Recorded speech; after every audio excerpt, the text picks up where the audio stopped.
Ütü gününen, әйеқанан сақа сәріғағыт атыржа қайын 13 күнінәңі нөмірігер бәр интерехіней материаллары түмті. Қоту ұлыстарға тағағы тейі қағалғаларын журналист Александр Тарасов білгендерді. Бастықы танкердар номно қоту ұлыстарға тейділер.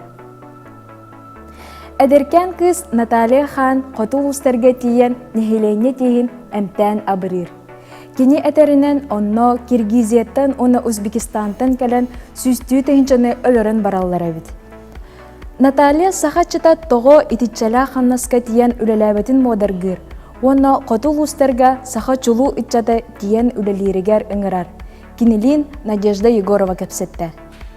Үс сыллағыта үліға кербет Триумф спортивный комплекса сүйрар дорожката намно үлеттен тағысты. Триумф бәкжағырадена тақ материалы жолырған спортивный сығырытығар ағын. Сақалар жа кемейжені сатылар.